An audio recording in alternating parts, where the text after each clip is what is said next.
It's midnight and you're tuning in to Nightline with me, Liyana Hassanel. The top stories. Malaysia working with AsiaEurope meeting partners to establish vaccinated travel lane. And a government to table anti-party hopping law before July next year.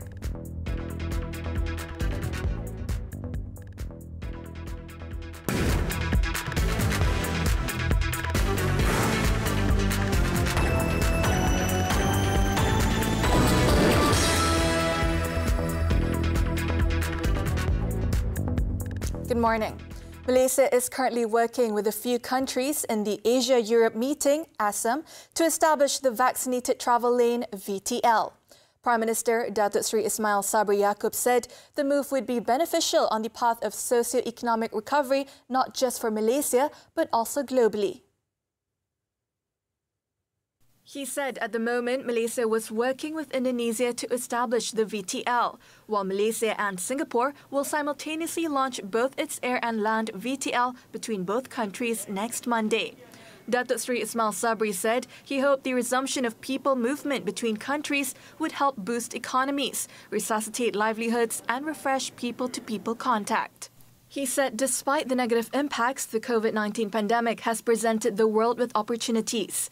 He said this at the 13th ASEM Summit held virtually on Thursday. ASEM, an intergovernmental process established on March 1, 1996 to foster dialogue and cooperation between Asia and Europe, comprises 21 Asian countries, 28 European Union countries, 2 European countries, the ASEAN Secretariat and the European Commission. Malaysia joined ASEM in 1996 and has since actively participated in all ASEM initiatives that benefit both regions.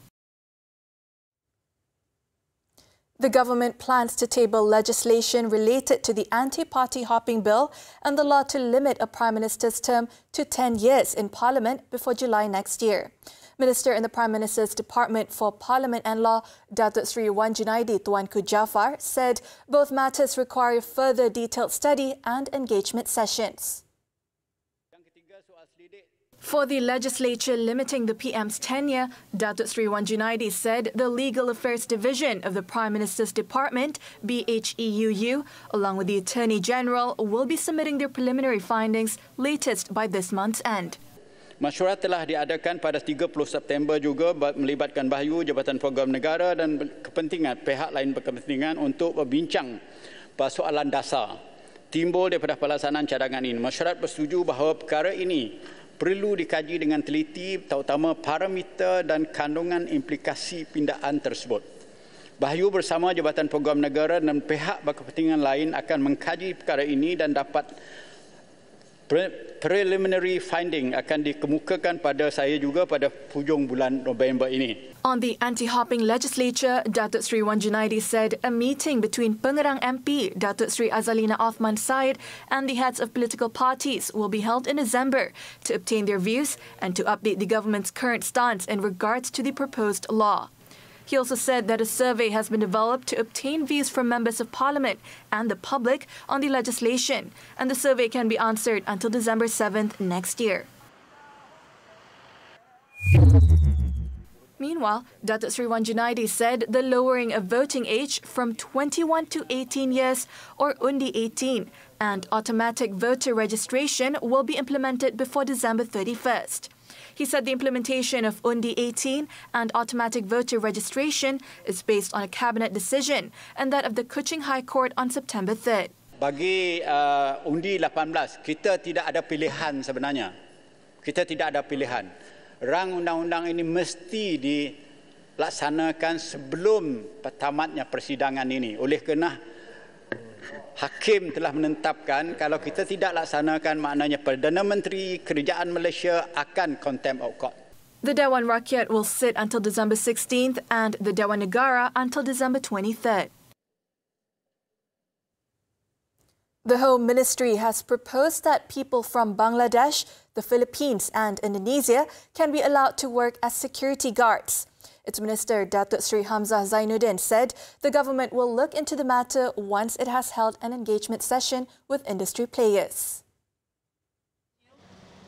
He added that discussions would also be held with the Foreign Affairs Ministry and Defence Ministry in order to avoid any other issues from cropping up. Datuk Sri Hamzah said this was crucial as it was a sensitive issue that involves the matter of security. At the moment, Malaysia only allows Nepalese to be hired as security guards for now, a proposal that was made to compensate for shortage of manpower.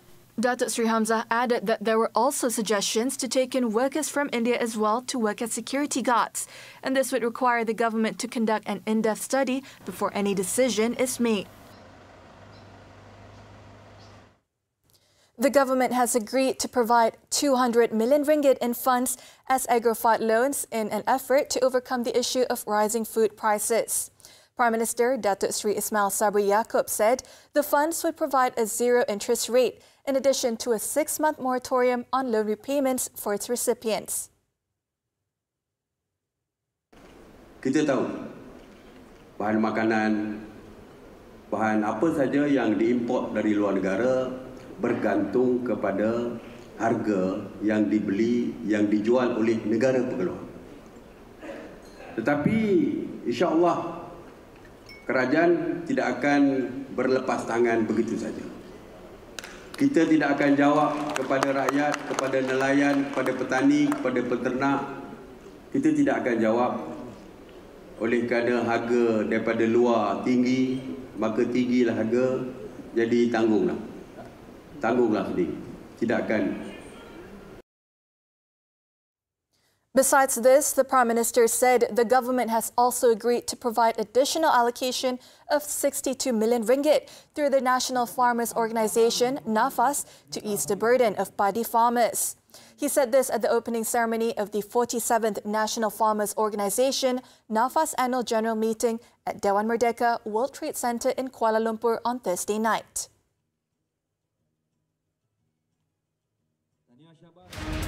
Signs of economic recovery. What's the outlook for 2022? Concerns on borrowing and national debt. Financial help initiatives for SMEs. Replenishing the nation's coffers. Special attention to the tourism sector. Finance Ministry's National Budget Director, Datuk Johan Mahmud Merican, speaks with Money Matters this Saturday at 5 p.m. only on TV3. Prime Minister Datuk Sri Ismail Sabri Yaakob reminded the enforcement authorities to carry out more aggressive monitoring on operations. He said that the measure is crucial to ensure that traders do not take the opportunity to increase the price of goods, which may in turn anger consumers. The Prime Minister conveyed the message through a post on his Facebook page on Thursday. The poster was an excerpt of his speech at the Domestic Trade Awards ceremony APDN 2020 held at Kuala Lumpur Convention Centre, KLCC, last Tuesday. At the event, Datuk Sri Ismail Sabri explained that daily monitoring by the Ministry of Domestic Trade and Consumer Affairs was a responsibility given by the government to ensure that there will be adequate food supply and needs.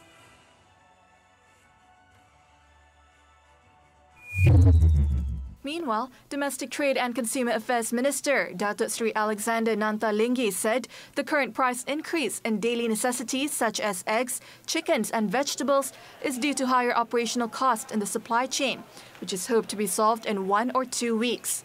He said factors that led to a higher price for eggs included the rising cost of animal feed and shortage of workers.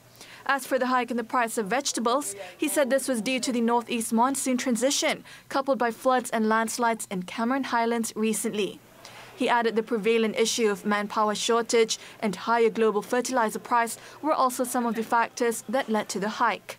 Nanta said a series of discussions were held between his ministry, the Agriculture and Food Industries Ministry, and the Finance Ministry on Wednesday to address the issue. He said his ministry, together with the Agriculture and Food Industries Ministry, had set up a joint committee to conduct engagement sessions with industry players for feedback and input on ways to solve the problem. Meanwhile, he said the ministry officers on the ground were constantly monitoring prices of daily necessities to ensure that they remain affordable and under control. He stressed that his ministry could take action against unscrupulous traders under the Price Control and Anti-Profiteering Act 2011. The standard operating procedure for prevention of COVID-19 for the 12th Sarawak state election will be finalised by the end of the month. Health Minister Khairi Jamaluddin said he had already contacted the Sarawak State Secretary, Datuk Amar Jal Samion, to discuss the matter on Thursday afternoon. Saya telah mengadakan perbincangan tengah hari tadi dengan Setiausaha Kerajaan Negeri Sarawak berkenaan dengan SOP dan saya telah tugaskan Timbalan Menteri Kesihatan 2, Datuk Aaron, untuk selaraskan perkara ini dengan Kerajaan Negeri Sarawak. Ada beberapa perkara yang masih lagi perlu diperhalusi. Saya telah memberi masa sehingga 30 hari bulan November untuk kita muktamadkan dan untuk kita mengesyorkan kepada SPR. He said this to reporters after chairing the Negeri Sembilan Level National Youth Consultative Council meeting in Seremban on Thursday. The Election Commission has set December 18th for polling and December 6th for nomination, with early voting to be held on December 14th. Untuk kita dapat memberi fokus kepada isu-isu lain. In the meantime, members of the public can now get the COVID-19 self-test saliva antigen rapid test kit for RM4.90 each. Datuk Sri Nanta said despite the lower price, the quality of the self-test kits would not be compromised. In a statement on his Facebook page on Thursday, Datuk Sri Alexander said the price revision was made possible through continuous meetings between the Domestic Trade and Consumer Affairs Ministry and the Health Ministry. He noted the need for the price revision as with more economic sectors, schools and educational institutions now reopened, it is necessary for people to self-test periodically, making COVID-19 self-test kits a necessity for every household. He said to ensure that the self-test kits are easily accessible, permission had also been given by the ministry to allow more supermarkets and chain stores to sell COVID-19 self-test kit that have been approved by the Medical Device Authority, MDA.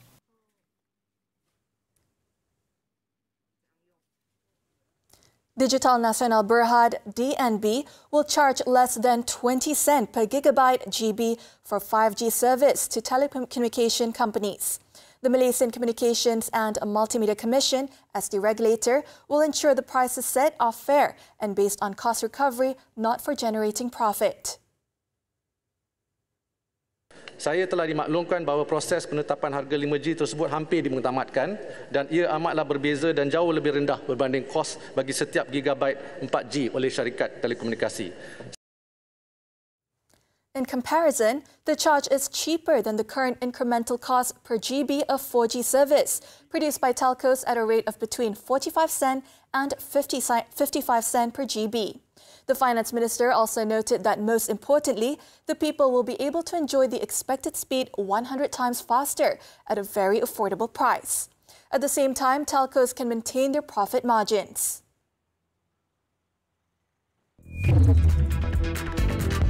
Coming up after this breather, man strangled to death over stolen portable speaker.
Welcome back.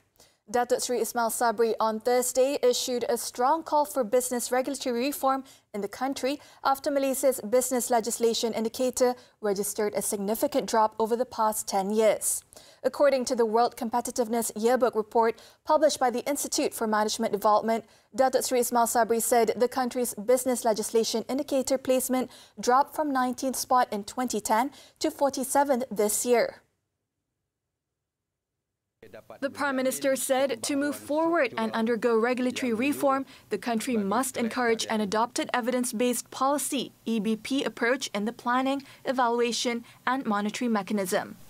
EBP akan diterapkan dalam mekanisme perancangan, penilaian dan pemantauan supaya dapat menjamin pembaharuan struktural yang menyuruh bagi kelestarian pertumbuhan produktiviti dan ekonomi.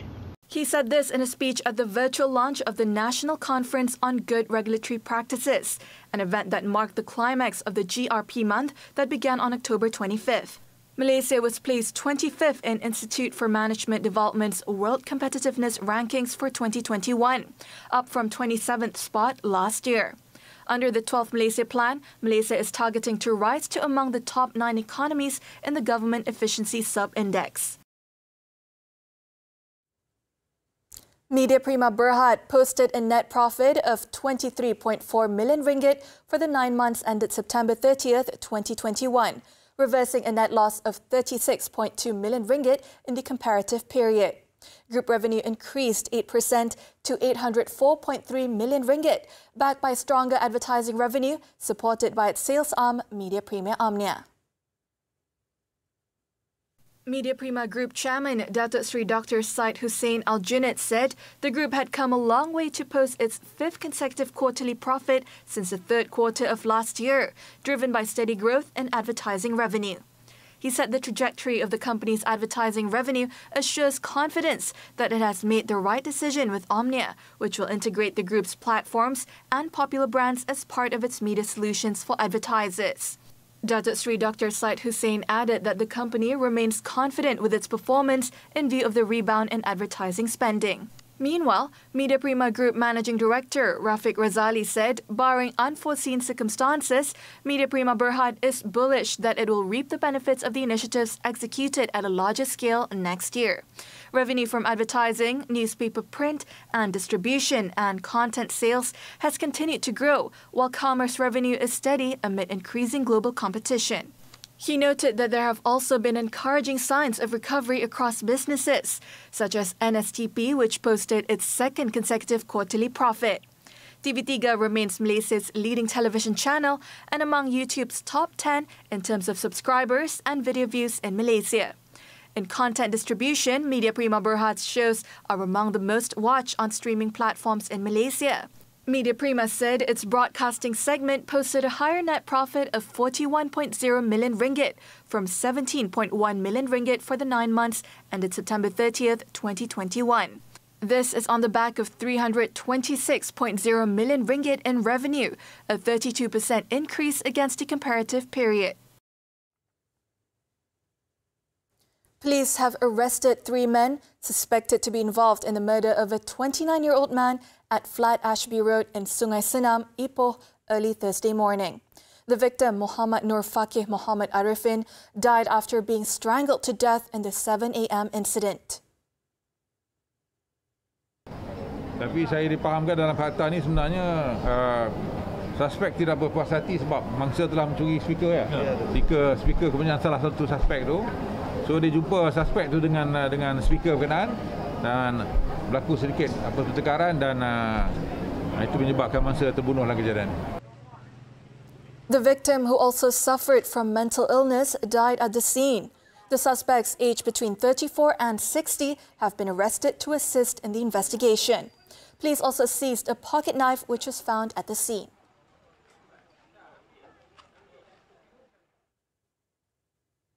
In Malacca, an unemployed man pleaded not guilty in Ayer Keroh Session Court on charges of attempted robbery and injuring a businessman with a sharp weapon last month.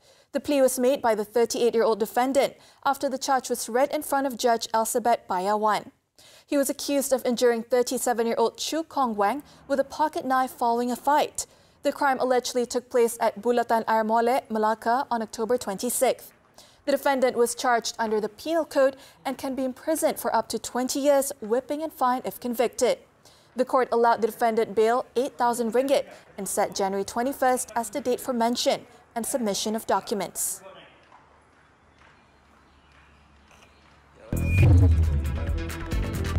Still ahead, dozens trapped underground in coal mine accident. This story and more when we return.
Britain and France were on Thursday looking at new measures to limit migration across the Channel and break people smuggling networks after at least 27 migrants trying to reach England drowned off the northern French coast.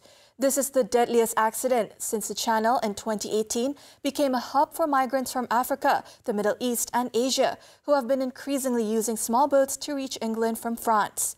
President Emmanuel Macron vowed France would not allow the Channel to become a cemetery and also spoke to British Prime Minister Boris Johnson to agree on stepping up efforts to thwart the traffickers' blame for the surge in crossings.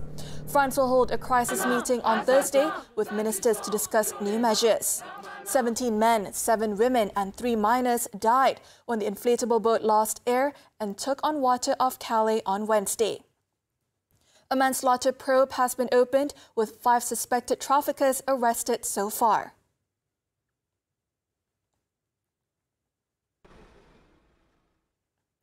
Rescuers were forced to stop a search Thursday for dozens of people missing after an accident that saw a Siberian coal mine filled with smoke, killing at least 11. Officials said the search and rescue effort had to be called off because of the threat of an explosion at the mine.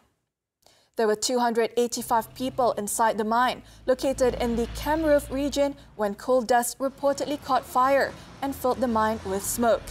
Many were able to evacuate, but at least 11 died and 46 people were still trapped underground. Officials said there was no communication with the trapped miners and that a search mission had been launched. Russia's investigative committee has launched a criminal probe into the fire on charges of violating safety regulations that led to deaths.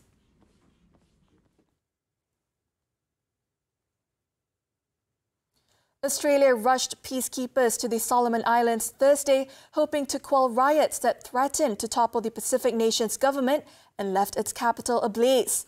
Prime Minister Manasseh Sogavare called on neighbouring Australia for help under a security treaty the two countries signed in 2017.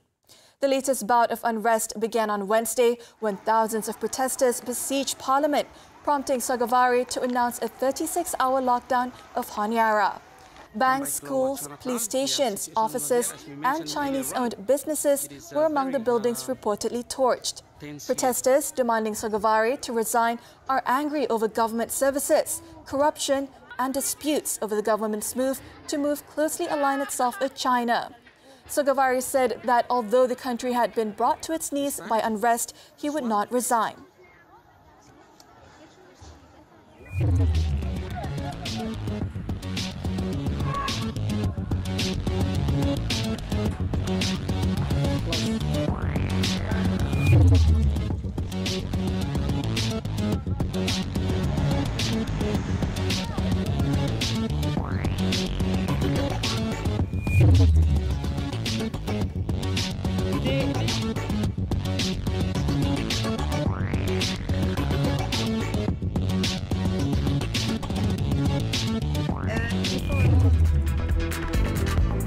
Caitlin leads as Asian Tour tees off after COVID-19 break. Sports coming up next.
To sports. America's John Caitlin took a one-shot clubhouse lead in the Blue Canyon Phuket Championship on Thursday, as golf's Asian Tour returned after a 20-month break imposed by the COVID-19 pandemic. Eagles at the par 5, 9th and 15th holes helped the four-time Tour winner to a first-round 65, 7 under, a shot ahead of Taiwan's Chan Shishang. World number 123 Caitlin has been in fine form in recent years, claiming 3 European Tour wins in addition to his Asian titles. There was disappointment for home star Pachara Kongwatmai as a bogey on the last left him 5 under, tied third with Ian Snyman of South Africa and a shot of a share of second place. The $1 million tournament on the idyllic holiday island of Phuket saw the first shots played on the tour since the Malaysian Open in March 2020.